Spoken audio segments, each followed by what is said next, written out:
Bonjour et bienvenue à toutes et bienvenue à tous. Bonjour Christian Tridon. Bonjour. Vous êtes le président de ASCO-TP, qui est l'association qui permet de faire connaître les travaux publics au plus grand nombre et qui permet aussi de démontrer aux jeunes à quel point ils pourront trouver probablement un épanouissement professionnel dans leur quotidien en épousant un métier des travaux publics. Mais d'abord, pour que ce soit bien clair pour tout le monde, quelle est la différence entre les TP dont on parle et le BTP ? Alors les travaux publics, on va dire que c'est tout ce qui concerne l'aménagement du territoire. Ça peut être les voies de communication, c'est aller vers les autres avec des routes, des voies ferrées, des voies fluviales, etc. Ça peut être tout ce qui concerne la production d'énergie, le transport de l'énergie également, l'eau, le gaz, l'électricité. C'est le portuaire, c'est l'aéroportuaire, c'est tous ces éléments-là. Donc c'est toutes les infrastructures, les ouvrages qui relient les hommes d'une certaine façon. façon. On a l'habitude de dire que les travaux publics, c'est tout ce qui est horizontal, oui. Et le bâtiment, c'est tout ce qui est vertical. Alors juste c'est quoi ? Pour le bâtiment, ce sont les boîtes qui abritent les hommes. Les hommes pour leur logement, les hommes pour leur travail, et les hommes pour leurs loisirs. Donc ça va être le carrelage, la maçonnerie. Alors avec des métiers très différents, effectivement, qui démarrent par la maçonnerie et qui suivent par le carrelage, la menuiserie, l'électricité, la plomberie. Vous voyez, c'est des métiers complètement différents de ce qu'on a l'habitude de voir dans ce qu'on appelle les travaux publics. Alors revenons au métier des travaux publics dont on parle. Vous parliez de canalisation, vous parliez de routes, vous parliez de toutes ces infrastructures-là. Ce sont donc des métiers a priori assez difficiles, on peut penser. Il faut avoir le courage de mettre les mains dans le cambouis. C'est des métiers vraiment compliqués ? Comme tous les métiers. La production représente environ 50 à 60% de la masse salariale dans les travaux publics, mais il y a environ 40% des effectifs qui travaillent à la préparation, à l'administration, à l'étude des ouvrages.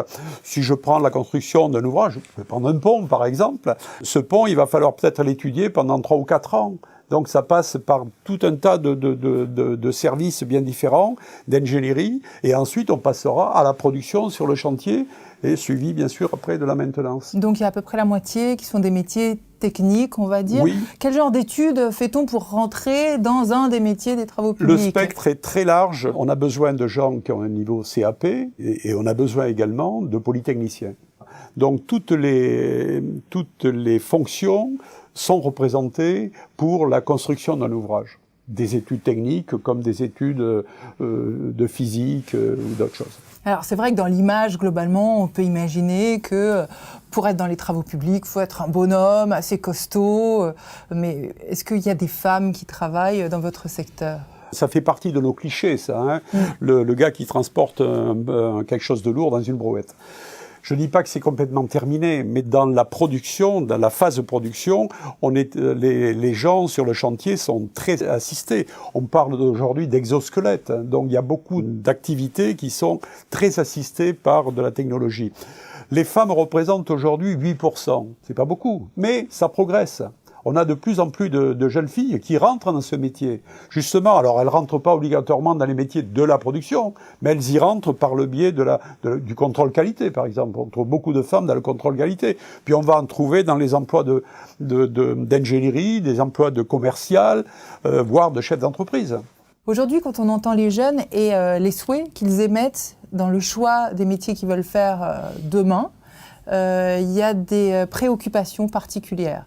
Entre autres, celle d'être responsable, de s'engager pour la planète, pour l'environnement. Est-ce que les travaux publics font partie de ce combat-là ? Bien sûr. Nos métiers évoluent, nos activités sont soucieuses de la protection de la planète. Donc nous consacrons notre temps et nos activités à modifier la façon de travailler. Que ce soit dans le domaine de l'économie d'énergie, des gaz à effet de serre, l'empreinte carbone, tout ça contribue à faire entrer de nouveaux métiers. Que ce soit des filles ou des garçons qui vont s'épanouir dans ces métiers-là, qui sont l'accompagnement de la production. Et donc vous avancez de plus en plus vers des infrastructures dites vertes. Est-ce que ça touche des métiers sur tout le territoire, partout en France? Il y a 300 000 collaborateurs aujourd'hui qui travaillent dans les travaux publics. Il y en a plus dans certaines régions que dans d'autres? C'est partout, fatalement, puisque partout sur le territoire, nous avons besoin de communiquer, donc nous avons besoin de communication, de routes, de voies ferrées, etc., qu'elles soient aussi en bon état, donc ça nécessite des travaux de maintenance. On a besoin de canalisation, puisqu'il va falloir créer des villes nouvelles, donc amener de l'énergie, etc. Donc, sur tous les territoires, bon, aujourd'hui, on voit bien le Grand Paris, qui est un chantier un peu mythique et gigantesque, mais en dehors de ça, tous les territoires français sont irrigués par des chantiers de travaux publics. Peut-être quelques derniers mots, Christian Tridon.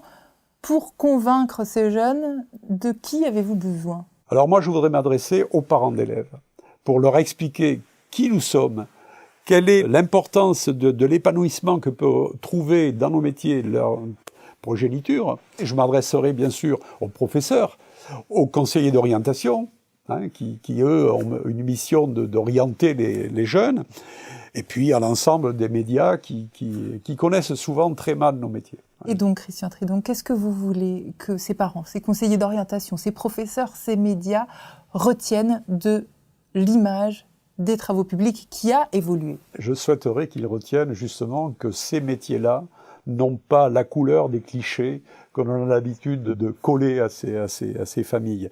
Donc c'est un métier qui a considérablement évolué depuis une quarantaine d'années.